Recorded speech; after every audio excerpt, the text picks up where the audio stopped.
சந்தோஷமான ஒரு நிகழ்வு.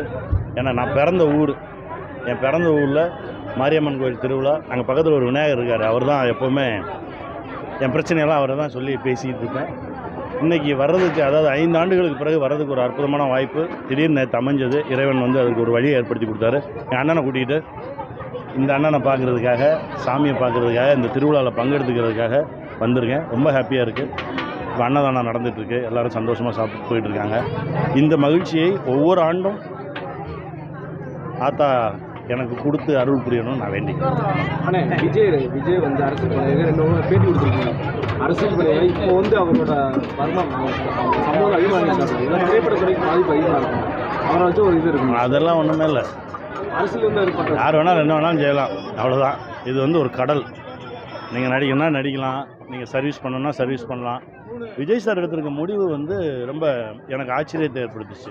என்னென்னா, ஒரு 200 கோடி சம்பாதிக்கிற மனுஷன் ஒரு படத்துக்கு, ஏன்னாப்பா நான் இனிமேல் நடிக்கலை, நான் நேரடியாக மக்கள் சேவை செய்கிறதுக்காக வரேன் அப்படின்னு சொன்னது எனக்கு ரொம்ப பிடிச்சிருந்தது. ஏன்னா நான் நிறையா பேரை கடந்து வந்திருக்கேன், யாருமே அந்த மாதிரி ஒரு முடிவை எடுக்கலை. நடிகர்கள் நிறைய பேர் வரேன்னு சொல்லியிருக்காங்க, வந்திருக்காங்க, போயிருக்காங்க. ஆனால் எல்லாரும் சினிமாவை பிடிச்சிக்கிட்டே தான் பண்ணியிருக்காங்க. இவர் ரொம்ப தைரியமாக முடிவெடுத்து எனக்கு பிடிச்சிருந்தது. அவருடைய அடுத்தடுத்த செயல்பாடுகளை வைத்துத்தான் அவர் என்ன மாதிரி போகிறாரு அப்படின்றது நமக்கு தெரியும்.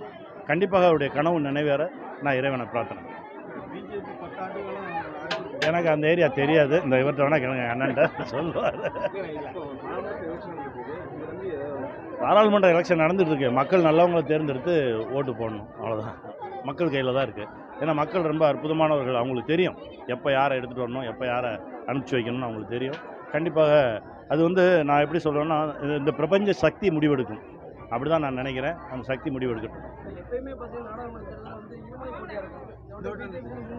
6 முனை போட்டியாக இருக்கு தமிழ்நாட்டில்.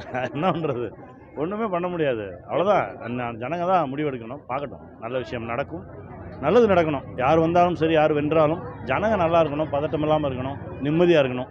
இதுதான் என்னுடைய ஆசை. செய்திகளை உடனுக்குடன் தெரிந்து கொள்ள உடனே சப்ஸ்கிரைப் பண்ணுங்க.